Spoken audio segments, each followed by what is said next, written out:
Hello students, मैं वीरू, आपका online tutor. Friends, इस चैनल पे एक बार फिर से आ चुका हूँ। आप देख सकते हैं हमारा जो चैनल है वो है वीरू द पॉलिटी ट्रैक, और इस चैनल पे एक बार फिर से आ चुके हैं एक बेहतरीन टॉपिक के साथ। आज का हमारा जो टॉपिक होगा, ठीक है, वो होगा जो इस साल नई साल एग्ज़ाम पैटर्न जो चेंज आई है 12th क्लास में, ठीक है, तो इसको लेकर होगा। क्योंकि आपको पता होना चाहिए कि जो 12th क्लास की जो फर्स्ट टर्म है, ठीक है, इसमें 40 मार्क्स का पॉलिटिकल साइंस में सिर्फ एमसीक्यूज क्वेश्चंस ही आएंगे। तो ये जो वीडियो बनाया हूँ, ये जो लेक्चर है हमारा, उसी के ऊपर है, और कम्प्लीटली कोल्ड वार में जितने भी एमसीक्यूज मेन जो बनता है, ठीक है, इसमें सही से हम कवर करने जा रहे हैं। ठीक है, ये पार्ट 1 है, और इसमें आपको कहीं भी टाइम ख़राब नहीं जाने दूंगा मैं, ठीक है। और चलिए, अगर आपको किसी प्रकार किससे अगर हमें कांटेक्ट करना चाहते हैं तो ये नीचे दिए गए जो कांटेक्ट नंबर है, व्हाट्सएप है, इस पर आप कांटेक्ट कर सकते हैं आप, ठीक है। और हमारे यहाँ पे क्लासेस मिलता है 11th 12th BA पार्ट 1 2 और 3 का, ठीक है, तो इसके लिए भी आप संपर्क कर सकते हैं। चलिए हम अपने टॉपिक पे आते हैं। आज जैसे कि मैंने पहले ही बताया कि इस साल फॉर्मेट में कुछ चेंजिंग आया है 12th क्लास के लिए, ठीक है। और पॉलिटिकल साइंस मैं पढ़ाता हूँ, और पॉलिटिकल साइंस की जो फर्स्ट टर्म एग्ज़ाम होने वाला है इस बार नवंबर के आसपास में, तो उसमें 40 मार्क्स की ही सिर्फ मल्टीपल चॉइस क्वेश्चंस आने वाले हैं। और आज हम फर्स्ट बुक और फर्स्ट चैप्टर जो है कोल्ड वार एरा यानी शीत युद्ध का दौर, तो इसमें हम पढ़ने जा रहे हैं, ठीक है। और इसमें सारे के सारे एमसीक्यूज क्वेश्चन जितने भी बनते हैं ना, जितने टाइप के, वो सारे के सारे एमसीक्यूज क्वेश्चन क्लियर भी हो जाएंगे, और साथ ही साथ आपको ये चैप्टर भी काफ़ी हद तक क्लियर हो जाएगा, ठीक है। तो बिना टाइम को वेस्ट किए हम चलिए अपने टॉपिक पे आते हैं। दोस्तों, आपको पता होना चाहिए कोल्ड वार एरा क्या होता है। तो कोल्ड वार एरा यानी शीत युद्ध का दौर, ठीक है।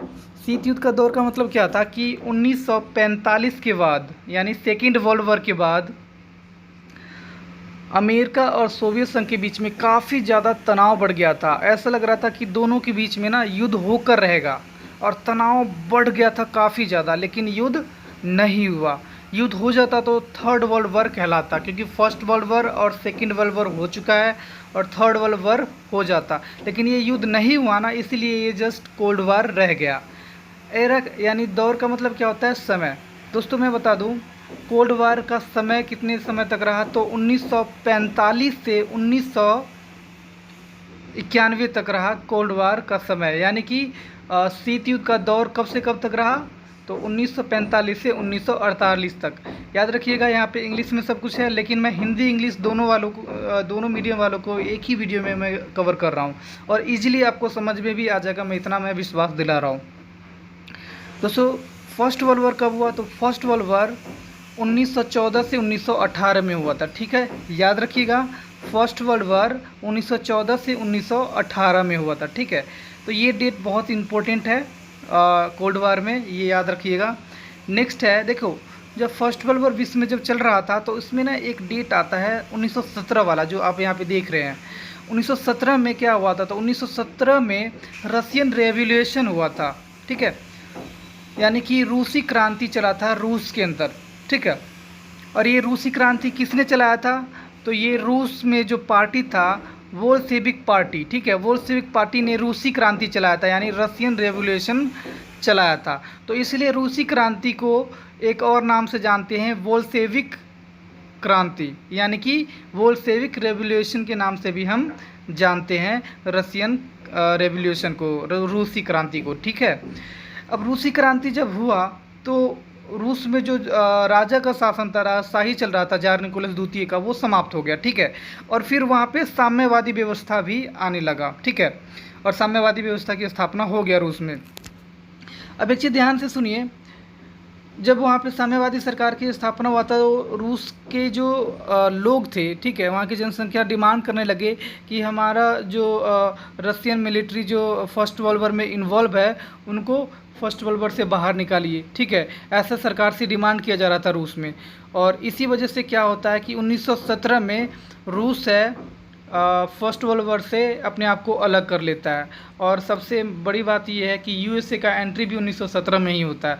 तो मैंने दोनों को एक ही साथ लिख दिया हूँ। 1917 में फर्स्ट वर्ल्ड वॉर में यूएसए का एंट्री होता है और रसिया अपने आप को फर्स्ट वर्ल्ड वॉर से अलग कर लेता है। ठीक है, नेक्स्ट 1917 वाला जो डेट है वो है सोवियत रिपब्लिक इस्टेब्लिश्ड हुआ रूस में। ठीक है, यानी सोवियत गणराज्य की क्या हुआ, स्थापना हुआ 1917 में। ठीक है, मैंने पहले ही बता दिया था रूस में रूसी क्रांति चला और रूसी क्रांति के बाद वहाँ पे सोवियत गणराज्य की स्थापना हुआ, यानी कि सोवियत रिपब्लिक इस्टेब्लिश्ड कम्प्लीटली हो चुका था वहाँ पे। ठीक है, तो ये डेट है, आपको याद होना चाहिए फर्स्ट वर्ल्ड वॉर के समय की। फिर नेक्स्ट सबसे इम्पोर्टेंट जो टॉपिक आता है हमारा वो आता है second world war. Second world war दोस्तों 1939 से 45 तक चला था, याद रहेगा। सेकेंड वर्ल्ड वॉर कब से कब तक चला था, 1939 से 45 तक। अब 1939 से 45 तक चला, तो ये सेकेंड वर्ल्ड वॉर कहाँ चला था, तो सेकेंड वर्ल्ड वॉर यूरोपीय देशों में चला था। ठीक है, और ये सेकेंड वर्ल्ड वॉर किस किस के बीच में हो रहा था, तो सेकेंड वर्ल्ड वॉर मित्र राष्ट्र और धुरी राष्ट्र यानी कि अलाइड पावर और एक्सिस पावर के बीच में ये क्या हो रहा था, सेकेंड वर्ल्ड वॉर हो रहा था। ठीक है, और सेकेंड वर्ल्ड वॉर में जब ये दो गुट थे, दो अलायंस जो थे, ठीक है, तो सबसे पहले जो मित्र राष्ट्र यानी अलाइड पावर जो था उसमें कौन कौन से मेन देश थे, तो अलाइड पावर में यानी मित्र राष्ट्र में मेन था यूएसए, रसिया, ब्रिटेन, फ्रांस। दोस्तों याद रखिएगा शुरू से ही अमेरिका रसिया में अनबन बना रहता था और ब्रिटेन फ्रांस में भी अनबन बना रहता था। लेकिन ये सेकेंड वर्ल्ड वॉर ये चारों एक साथ मिलकर अपने मतभेदों को भूल गया कुछ समय के लिए और सामने वाले से लड़े, क्योंकि इन समय चारों का जो दुश्मन था ना सामने वाले थे। ठीक है, अब अमेरिका से कौन लड़ रहा था, तो जापान, रसिया से लड़ रहा था जर्मनी और ब्रिटेन फ्रांस से इटली के बीच में तनातनी था ये सेकेंड वर्ल्ड वॉर के समय में। ठीक है, तो ये याद कैसे होगा, तो याद सिंपल सी मैं कहना चाह रहा हूँ कि देखो यूएसए है ना, आपको पता है कि परमाणु बम 1945 में गिराया था, किसके ऊपर, जापान में गिराया था। जापान के दो शहर थे हिरोशिमा और नागासाकी, है ना। तो जाहिर सी बात है सेकेंड वर्ल्ड वॉर के समय में मेनली यूएसए जापान से लड़ रहा था और रसिया जर्मनी से लड़ रहा था और ब्रिटेन फ्रांस इटली से। इस तरह से देखा जाए तो ये सेकेंड वर्ल्ड वॉर में ये मुख्य देश जो थे वो 7 थे। ठीक है, लेकिन याद रखिएगा जापान के गुलाम देश, ठीक है, जर्मनी, इटली, ठीक है, ब्रिटेन, फ्रांस, इन सब ने विश्व के बहुत सारे देशों को गुलाम बना रखा था। ठीक है, सेकेंड वर्ल्ड वॉर से पहले से ही, और इसी वजह से जब ये युद्ध में शामिल हुए तो इनके साथ साथ इनके अंडर में जो गुलाम देश थे वो भी इनके साथ शामिल हो रखे थे इनडायरेक्टली सेकेंड वर्ल्ड वॉर में। ठीक है, तो इसी वजह से सेकेंड वर्ल्ड वॉर में लगभग 70 कंट्रीज़ इन्वॉल्व हो रखे थे, 70 कंट्रीज़ भाग ले रखे थे। ठीक है, और इसी वजह से ये एक विश्वव्यापी युद्ध कहलाया, सेकेंड वर्ल्ड वॉर कहलाया। ठीक है,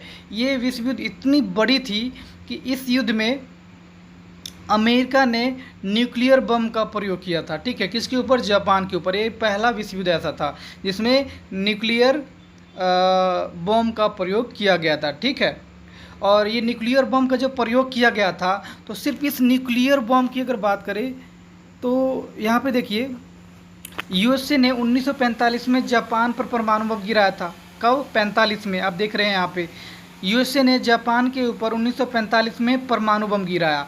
ठीक है, हिरोशिमा पर 6 अगस्त को गिराया। ठीक है, जैसे ही एक परमाणु बम गिराया, ठीक है, तो जापान का एक तरह से एक घुटना टूट गया। ठीक है, लेकिन वो कैसे भी फिर से युद्ध की तैयारी कर ही रहा था। ठीक है, और हालांकि ये पहले में ही हार माना जाता है, क्या कि ये पहले में ही हार मान जाता है। लेकिन क्या होता है कि यूएसए अपने पावर को दिखाने के लिए 9 अगस्त को दूसरा परमाणु बम से हमला करता है नागासाकी के ऊपर। तो इस तरह से जापान के दोनों ही एक तरह से घुटना क्या कर देता है, यूएसए तोड़ देता है। और ये सिर्फ ये कि अपने पावर को दिखाना चाह रहा था यूएसए, क्योंकि वो न्यूक्लियर सुपर पावर था। ठीक है, उस टाइम के समय में। अब इस तरह से देखा जाए तो जापान में 6 अगस्त और 9 अगस्त, देखो 3 का गैप है दोनों के बीच में, 6 अगस्त और 9 अगस्त को हिरोशिमा और नागासाकी पर परमाणु बम से हमला किया गया। 6 अगस्त को जो परमाणु बम गिराया गया था हिरोशिमा पर, वो था लिटिल बॉय, उसका नाम था, ठीक है। और 9 अगस्त के दिन जो परमाणु बम गिराया गया नागासाकी के ऊपर, उस बम का नाम था, न्यूक्लियर बम का नाम था फैट मैन, ठीक है। लिटिल बॉय यानी जाहिर सी बात है उसका वजन थोड़ा सा कम होगा, 15 केजी टन, ठीक है, यानी कि 15 क्विंटल का था, ठीक है। और फैटमैन का वजन था 21 केजी टन, यानी 21 क्विंटल का वजन था, ठीक है।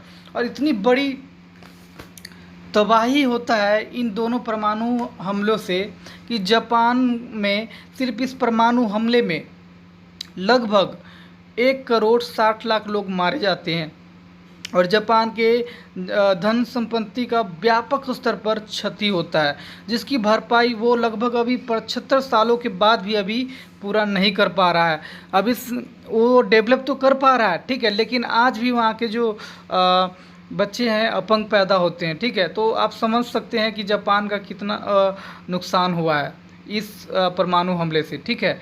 तो 6 अगस्त और 9 अगस्त को परमाणु हमला जब किया गया तो ये 15 अगस्त, देखो 6 और 9 के बीच में 3 का गैप है और फिर अगला डेट है 15, यानी कि 9 और 15 के बीच में 6 का गैप है, ठीक है। तो 3 और 6 का गैप है दोनों के बीच में।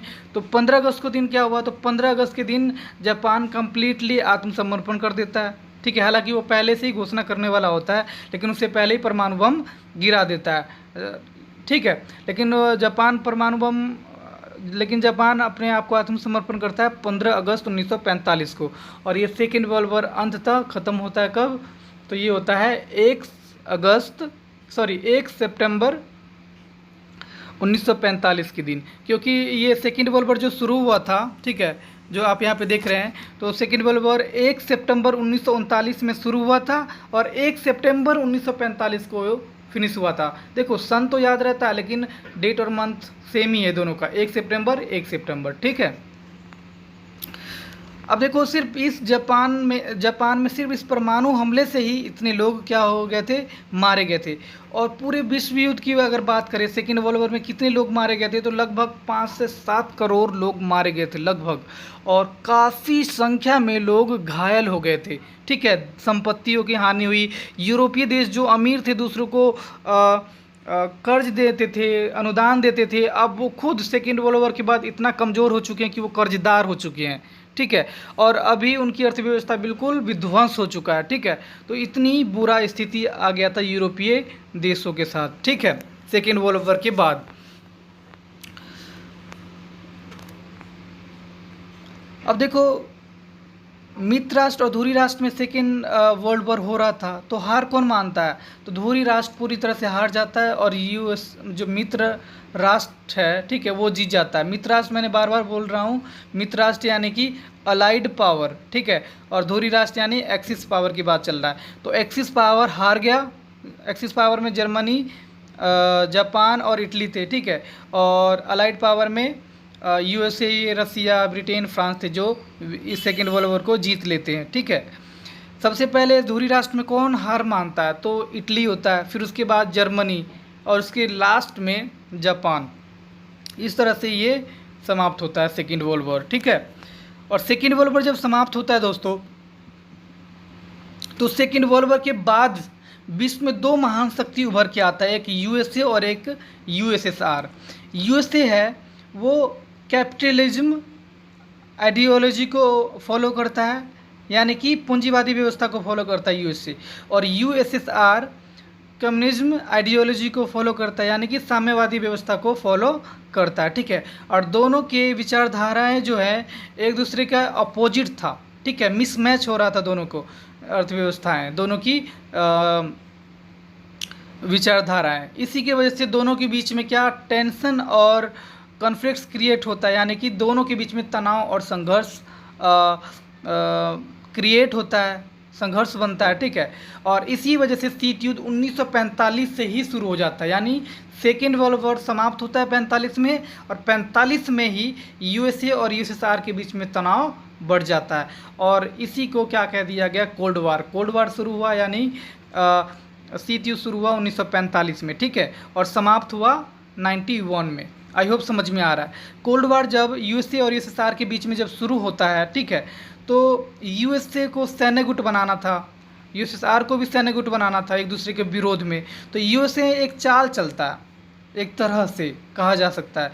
1948 में अमेरिका का राष्ट्रपति था ट्रूमैन, जिसे ट्रूमैन कह सकते हो आप, ठीक है। ट्रूमैन अमेरिकी राष्ट्रपति था, ठीक है। और अमेरिकी राष्ट्रपति ट्रूमैन ने क्या किया कि उसने मार्शल योजना चलाया, ठीक है, मार्शल प्लान चलाया, ठीक है। और मार्शल प्लान के द्वारा उसने पश्चिमी यूरोप के देशों को अमेरिका ने इकोनॉमिकली फाइनेंशियली हेल्प किया, मतलब आर्थिक रूप से काफ़ी मदद किया। पश्चिमी यूरोप के देशों को पैसा बहुत दे दिया, ताकि मतलब उनकी अर्थव्यवस्था सेकेंड वर्ल्ड वॉर में जो ख़राब हुआ था वो रिकंस्ट्रक्शन कर सके, दोबारा से विकास कर सके, ठीक है। इसके लिए उसने हेल्प किया था। अब इससे पश्चिमी यूरोपीय देशों को क्या लग रहा था कि अमेरिका का हमारा फिक्र है, इसलिए उनका लगाव यूएसए के साथ बढ़ जाता है। 48 में ऐसा काम करता है अमेरिकी राष्ट्रपति ट्रूमैन ने, और अगले साल ही अमेरिका ने 1949 में नाटो सैन्य संगठन बना लेता है। नाटो सैन्य संगठन यानी ये अमेरिका ने मिलिट्री अलायंस कब बनाया, फर्स्ट मिलिट्री अलायंस अमेरिका ने बनाया 1949 में, और नाम था नाटो, ठीक है। अमेरिका ने दूसरा मिलिट्री अलायंस बनाया 1954 में, सीटो, और तीसरा मिलिट्री अलायंस अमेरिका ने बनाया 1955 में, सेंटो। अब इसको हम याद कैसे करेंगे, तो देखो पहले तो आप डेट याद कर लो, 1949, 54 और 55, क्योंकि 48 में उसने ऐसे चाल चला और इस तरह से नाटो अगले ही साल बना दिया, फिर 54, 55, 49, 54, 55, 49, 54, 55, ठीक है। और फिर आपको कैसे याद करना है, पहले उसने नाटो बनाया, फिर बनाया सीटो, और फिर सेंटो, नाटो सीटो सेंटो, नाटो सीटो सेंटो, नाटो सीटो सेंटो। अपने आप ही डेट याद हो जाएगा, आपको ऐसे याद नहीं करना 1949 में नाटो बना, 1954 में सीटो बना, 1955 में सेंटो बना। आप एक तरह से आप सही से बोलना सीख जाओ, नाटो सीटो सेंटो, नाटो सेंटो सीटो मत बोलना, नाटो सीटो सेंटो, नाटो सीटो सेंटो, और ये डेट तो अपने आप ही याद हो जाना है, ठीक है। 48 में मार्शल योजना चलाया अमेरिका ने, 49 में एक पहला सैन्य गुट बनाया, ठीक है, 54 में दूसरा सैन्य गुट बनाया, और 55 में तीसरा सैन्य गुट बनाया। जब 55 में यूएसए ने अपना तीन सैन्य गुट बना लिया था, तब तक यूएसएसआर ने एक भी सैन्य गुट नहीं बनाया था। तब यूएसएसआर को ज़रूरत महसूस हुआ कि भाई हमें तो बनाना ही पड़ेगा, तो इसीलिए इसने भी बिना देरी किए 1955 में वार्सा पैक्ट का निर्माण करता है यूएसएसआर। मतलब यूएसए ने 3 मिलिट्री बेस बनाया, मिलिट्री अलायंस बनाया, और इसने एक ही बनाया, और वो था वार्सा पैक्ट, ठीक है। दोस्तों एक चीज़ ध्यान से सुनना, नाटो की जो स्थापना किया था 12 देशों ने किया था। कितने देशों ने किया था? 12। एक बार फिर से बोल रहा हूँ, नाटो की स्थापना 12 देशों ने किया था, और वार्सा पैक्ट की स्थापना 15 देशों ने किया था। सही से समझ में आ जाना चाहिए।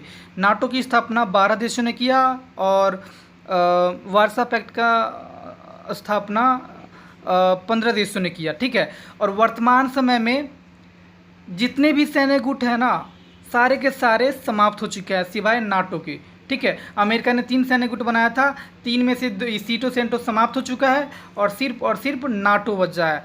और यूएसएसआर का विध्वंस हो गया था, तो वार्सा पैक्ट भी समाप्त हो गया, ठीक है। तो इस तरह से आपको समझ में आ रहा होगा, एक क्वेश्चन बन के आता है कि वर्तमान समय में कौन सा सैन्य गुट मौजूद है, विश्व में अस्तित्व में है, ठीक है। अंग्रेजी में क्या पूछ लेगा, which military alliance is existed in the world, ठीक है, इन प्रेजेंटली। ऐसा कुछ भी क्वेश्चन बन के आ सकता है, तो वो है नाटो। नाटो आज भी है, और नाटो में आज कितने सदस्य हैं, तो नाटो में आज 29 सदस्य है, 29 मेंबर्स है, ठीक है। और सीटो सेंटो और वार्सा पैक्ट तो समाप्त हो चुका है, ठीक है। तो आई होप आपको समझ में आ रहा होगा कि यूएसए और यूएसएसआर के बीच में कौन कौन सा सैन्य गुट बना, और कौन सा सैन्य गुट वर्तमान समय में है, और कौन कौन से समाप्त हो चुका है। वार्सा संधि, यूएसएसआर का विध्वंस हुआ था 1991 में, तो यूएसए का टक्कर का कोई रहा नहीं, इसलिए शीत युद्ध समाप्त हो जाता है, कोल्ड वार समाप्त हो जाता है 1991 में, ठीक है। तो कोल्ड वार एरा 1991 तक ही चला था, ठीक है। तो ये शीत युद्ध के बारे में आपको समझ में आ रहा होगा। अब दोस्तों एक चीज़ और देखो, after second world war second world war की बात करें तो 1945 के समय में 1945 के बाद विश्व में दो महान शक्ति उभर के आए थे, एक यूएसए और यूएसएसआर, और दो इन्होंने अपना अपना सैन्य गुट भी बनाया जो आप यहाँ पे देख रहे हैं। तो ऐसे में क्या हुआ कि विश्व है दो भागों में बट गया, एक यूएसए और एक यूएसएसआर के बीच में। एशिया, अफ्रीका और लैटिन अमेरिका के देश नहीं चाहते थे कि भाई इनके सैन्य गुट में शामिल हो, क्योंकि इनके सैन्य गुट में शामिल होने से, इनके मिलिट्री अलायंस में इन्वॉल्व होने से, पार्टिसिपेट लेने से क्या होगा, थर्ड वर्ल्ड वॉर की जो संभावनाएं हैं, पॉसिबिलिटी है, वो बढ़ेगा, इंक्रीज होगा, ठीक है। और इसी वजह से इन्होंने क्या किया, एशिया, अफ्रीका और लैटिन अमेरिका यानी दक्षिणी अमेरिका के बहुत सारे देश थे जो गुट निरपेक्षता की नीति अपनाना चाह रहे थे, किसी भी गुट में शामिल नहीं होना चाह रहे थे, ठीक है। गुट निरपेक्षता की नीति अपनाने का मतलब क्या होता है कि कई सारे एशिया, अफ्रीका और लैटिन अमेरिका के जो कंट्रीज थे वो नॉन अलाइनमेंट पॉलिसी अपनाना चाह रहे थे, ठीक है। और नॉन अलाइनमेंट पॉलिसी अपनाने के लिए उन्होंने क्या किया, उनके ऊपर तो फोर्स पड़ रहा था, क्योंकि दोनों ही सुपर पावर अपना अपना सैन्य गुट बना चुके हैं। अब भारत जैसे, इंडिया जैसे जो देश हैं, उन्होंने बिना देरी किए 1955 में ही एक कॉन्फ्रेंस किया इंडोनेशिया में, ठीक है। क्योंकि और ज़्यादा देर करेंगे तो इससे क्या होगा कि इन दोनों सुपर पावर के दबाव में आ जाएंगे और किसी न किसी सैन्य गुट में शामिल ही होना पड़ता। तो इसीलिए जो undeveloped and new independent country थे, जो नए नए जो आज़ाद हुए हैं और जो विकासशील देश है, कमज़ोर देश है, इन्होंने 1955 में ही, क्योंकि 55 में इन्होंने अपना अपना सैन्य गुट बना लिए थे ना, तो 55 में ही इन्होंने ही विकासशील देशों ने भी क्या किया, इंडोनेशिया में एक कॉन्फ्रेंस किया, यानी कि सम्मेलन किया, ठीक है।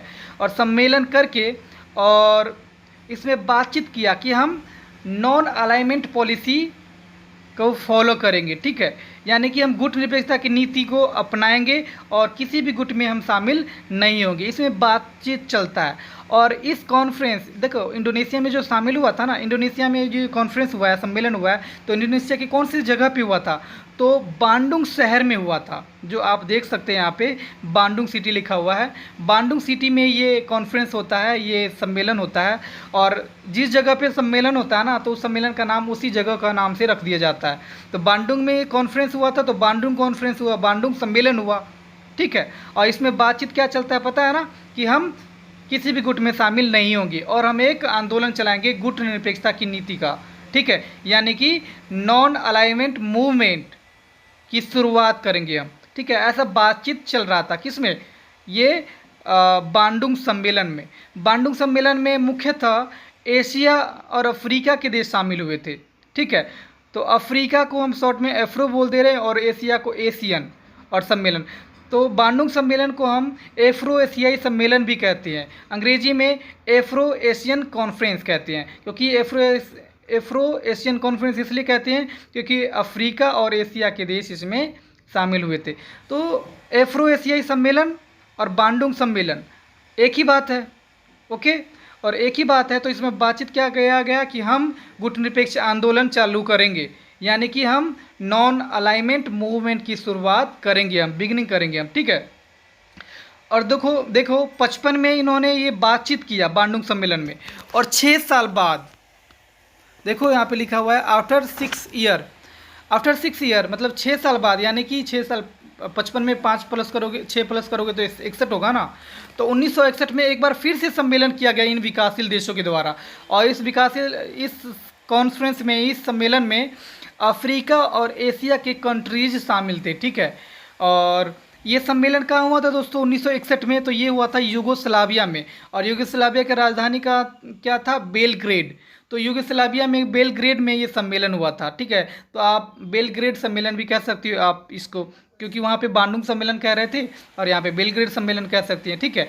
इस बेलग्रेड सम्मेलन में एशिया, अफ्रीका के जो देश थे वो 25 देश शामिल हुए थे इस बैठक में, ठीक है।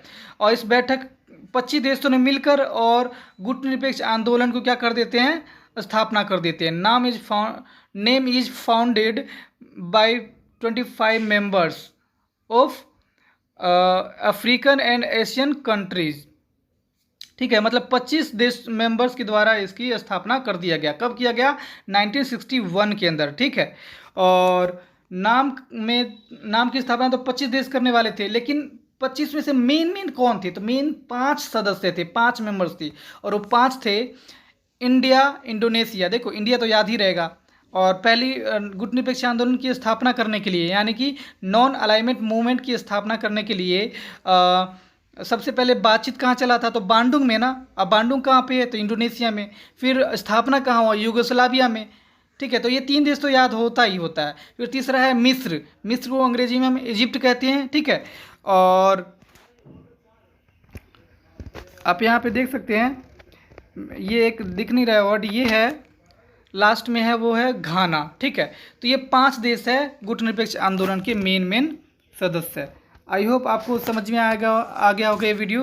अगर थोड़ा सा भी आया होगा तो यार प्लीज़ यार लाइक, शेयर, कमेंट और सब्सक्राइब कर दीजिएगा, और साथ ही बेल आइकन को दबा लीजिएगा ताकि हमारा न्यू वीडियो का नोटिफिकेशन जल्दी मिल जाए। और पार्ट 2 के लिए प्लीज़ एक बार कमेंट कीजिएगा ताकि हम और बेटर तरीके से इसको इम्प्रूव करके और हम आपके लिए ला सकें।